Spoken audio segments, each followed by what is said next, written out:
Our mission at SD Bullion is clear. The lowest cost gold and silver available online.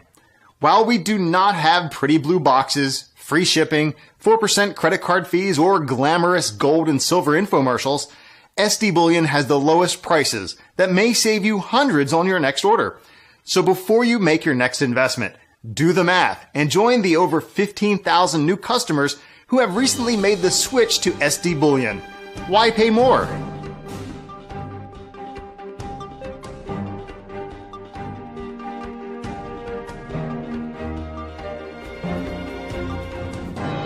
You've also discussed about how the petrodollar machinery continues to be dismantled.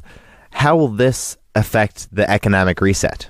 By petrodollar machinery, I really mean the complex derivatives. And this whole sequence of petrodollar dismantling has been like a preparatory event leading up to the climax.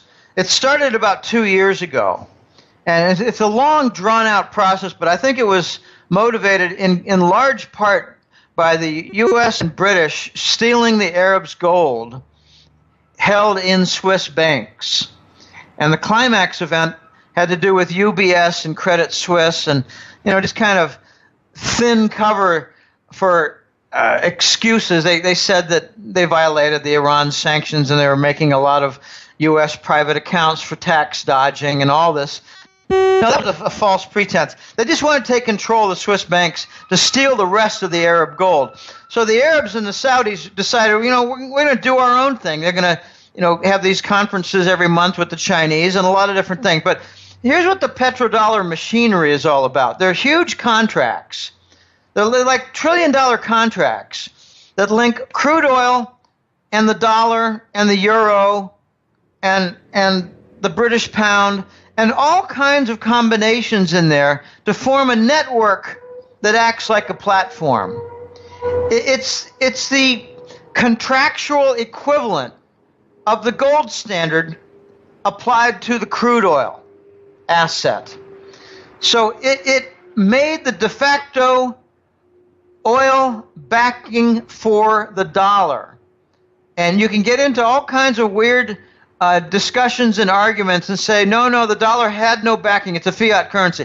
Well, that's true, but it also had a de facto practical backing in the form of crude oil, where the Saudis agreed and all the Arab Emirates followed suit. The Arabs agreed that they would take all of their crude oil sales and all the payments and what they call the petro surpluses, and they would hold them in treasury bond form and not sell them. So that completed the recycle, but it did not involve any sale of the dollar after the crude oil transaction. In other words, keep it all in the dollar family. Okay.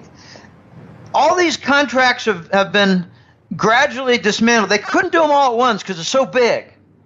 I mean, if you've got 700 quadrillion, I'm sorry, 700 trillion or $1 quadrillion worth of derivatives, a large part is interest rate derivatives, but another large part is the petrodollar crude oil derivatives linking with the currencies. Okay, this machinery is being dismantled, and an interesting phenomenon happened that took a lot of people by surprise and took me a while to figure it all out, or to figure out most of it. It's impossible to figure all this out. But when a big petrodollar contract is dissolved, it must be settled in dollars. So it created a tremendous demand for dollars. And that is one of the biggest reasons why the dollar went up. The dollar went up from dissolution and removal and final liquidation of petrodollar contracts denominated in U.S. dollar terms. And I like to make a point. This is a recent explanation of mine. I've been saying the dollar's dying, and I get a lot of really stupid, abusive email from people. I think it's largely, 2 or 3 people using silly names and false emails, so I can't write back to them and tell them how stupid they are. But They say, oh, you got it wrong, Jim. The dollar's still going up. And that's exactly what I said. The symptom of the dollar death is its rise and continued rise. But here's how I like to explain it now. If we got off the gold standard to back the dollar in 71, and then in 73 we quickly got on the petrodollar de facto standard, what better evidence that the dollar is dying than the crude oil price is descending? But as the crude oil price goes down, since the petrodollar machinery is not all gone, the cantilever, the opposite teeter-totter effect is at work. Crude oil goes down, the dollar goes up. But as the dollar goes up, that forces the gold price down. So this is all going to break. Just think of a bunch of like hundreds of balloons tied together, floating up. Eventually the air pressure is absent, and the pressure inside, the air inside the balloons is too great, and all the balloons pop. This is what's going to happen to the dollar.